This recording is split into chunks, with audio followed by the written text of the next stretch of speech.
వచ్చిందా మనకు మర్యాద? ఎక్కడన్నా వచ్చిందా? ఆనాడు అవహేళన చేసిరు, పార్టీలకు వచ్చి మళ్ళీ అవహేళన చేసిరు. అంటే ఎప్పుడైతే అధికారం వచ్చిందో అప్పుడు అమ్మతనం పోయింది, ఎప్పుడైతే అధికారం వచ్చిందో అప్పుడు మమకారం పోయింది. అందుకే అంటున్నా, ఆయన మన కేసీఆర్ కాదు, మన కేసీఆర్ కాదు, మారిన కేసీఆర్, మరబొమ్మ లాంటి కేసీఆర్. కాబట్టే ఇవాళ నేను నిలబడి యుద్ధం చేస్తా ఉన్నా, కాబట్టే యుద్ధం చేస్తా ఉన్నా. ఈ గడ్డకు ఈ తెలంగాణ రాష్ట్రానికి ప్రాణాలు అడ్డం పెట్టుకొని మన ప్రజలను కాపాడాల్సినటువంటి వ్యక్తులు కావాలి, అటువంటి సైన్యం కావాలి. సైన్యం అయిదామా? సిద్ధంగా ఉన్నారా? ఎట్లయితే ఉద్యమం అప్పుడు కడుపు కట్టుకొని కాలు కట్టుకొని పనిచేసినామో ఇప్పుడు అట్లా పనిచేయాల్సినటువంటి అవసరం ఉన్నది.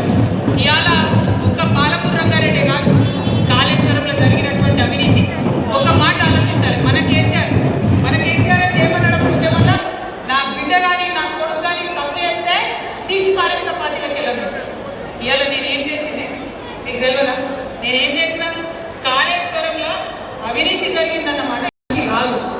ఏమైంది? ఇవాళ కేసీఆర్కి హైడ్రాలో ఇల్లు కూలిపోతుంటే అరుస్తున్నారు, అన్నా ఎక్కడున్నావు రా, వచ్చిందా? రాలే. వెలుగు మట్టల ఇల్లు కూలితే వచ్చిండ్రా? రైతులకు వర్ష బీభత్సమై మొత్తం పొలాలు మునిగిపోతే వచ్చిండ్రా? చేవెళ్ళ దగ్గర బస్ యాక్సిడెంట్ అయితే వచ్చిందా? ఎక్కడ చిన్న కష్టం వచ్చిన ప్రజలకు ఆ సారు రారు. ఎందుకంటే ఆయన మారిన మనిషి, మర మనిషి, గుంటనెక్కల తోడేళ్ల చేతిలో ఖైదీ అయినటువంటి మనిషి, మన మనిషి కాదు. బాధతో, దుఃఖంతో, ఆవేదనతో చెప్తున్న మాట, సంతోషంతో చెప్తాను మాట. అట్లాంటి కేసీఆర్ ఎట్లా ఉండే ఒకప్పుడు? అదే ఆర్టీఎస్ అంతా పాదయాత్ర చేసి నాకు తెలంగాణకు నీళ్లు కావాలని అడిగింది.